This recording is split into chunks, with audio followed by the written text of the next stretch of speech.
The truth is that your rent is building someone else's wealth and equity. It might as well be yours. So we have these debates all the time, whether you should rent or you should own, and home ownership is becoming less attainable in this day and age with the gaps in wealth and income inequality. Top 10% of Americans own 65% of all wealth in America. So the best way to accumulate wealth over time, even if you only make $50,000 a year, which is what the average income is, to find ways with forced saving mechanisms, such as a mortgage, because you're gonna have to pay for someplace to live regardless. So why not pay for someplace to live that is like a forced savings account, but it's a forced savings account that also appreciates over time. So any person who has a house in a place that is not completely dead, the value of their home has pretty much probably almost doubled in the last decade. In addition to that, they have been paying a mortgage for the last decade. It's decreased the debt while the value is also increasing. And then also remember this, you're borrowing at an interest rate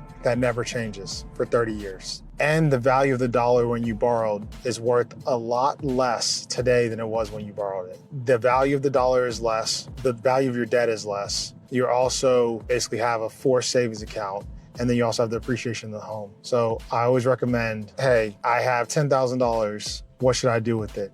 Go buy a home. Hey guys, welcome back to the channel. When I tell you he's spitting the gospel in a nice, calm way, the brother is on point. 10% owns 65% of everything. That's crazy work. And so the question is, how does that happen? That's the question that pops in my mind. I don't know what pops in your mind. Maybe hearing stuff like that makes you feel hopeless. Well, I want you to watch this video until the end, and I'm going to also make the case and give you a little insight as to why you should use home ownership to help you get into that 10% so that you can own something. Because the way things are going now, they're conditioning you to own nothing, and you'll have to pay for everything on a subscription basis. Facts. Hi, my name is Robert, and on this channel, we simplify the home loan process. So let's do a little history. 1944, Bretton Woods Conference. Bunch of countries got together, 44 in fact, and said, you know what, there's a lot of turmoil after World War II, and we need some stability. So the U.S. and the A was chosen to provide that stability for the world. And as a result, we obtained the reserve currency. Fast forward to 1971.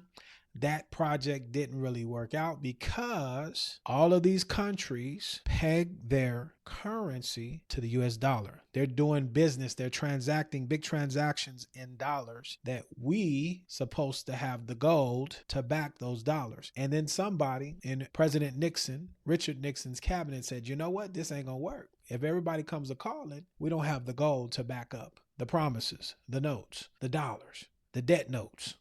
You see what I'm saying?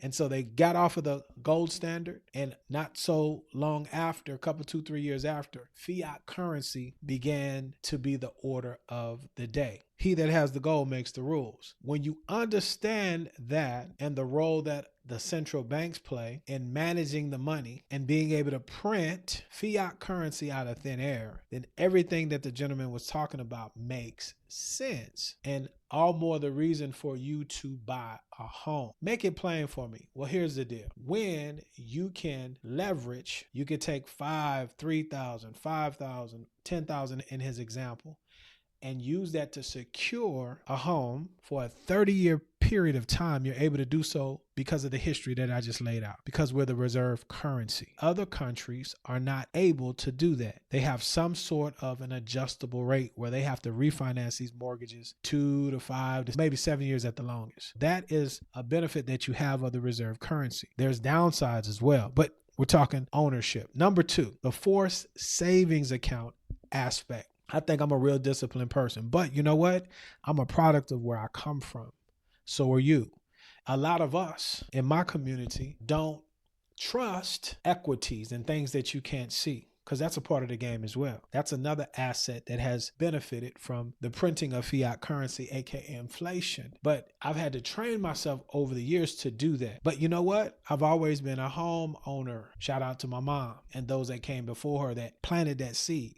Right? Because of that, you have the wealth effect as a result of you just living in a place. Moreover, the government, the IRS, the Internal Revenue Service, has laws put in place to benefit those that provide their own shelter. What am I talking about? Well, as a single person, if while you're living in a place, you're going to do so renting or for your own self, if you decide to sell that place after you have been there for 2 years as your primary residence, and let's say you make a $250,000 profit. It's not far-fetched in some parts of the country. You have no capital gains tax on that money. You feel me? I know. If it takes you 30 years to pay it back, all the YouTubers and the social media folks telling you not to buy. But the question you have to ask yourself is this: do they own? Yes, they own. They just tell you not to buy. If you live in the house 2 to 5 years as a couple, you can make up to $500,000. But again, we're able to do so because of the reserve currency status, because of the fiat money printing. But it's the game, and most of us aren't in the game. You see those 10%? They got 65% of everything. They playing the game. And you could still get in, but you got to change your mindset. You got to stop listening to broke folks, respectfully. Leverage, inflation, capital gains, for savings. These are all reasons you should own your home. My time is up, but I thank you for yours. Let's be good to one another. Let us let grace abound. If you want to find out how to get onto the property ladder the proper way, well, you're in luck because I'm a lender. My NMLS license number is 180100, and my contact information is in the description of this video below.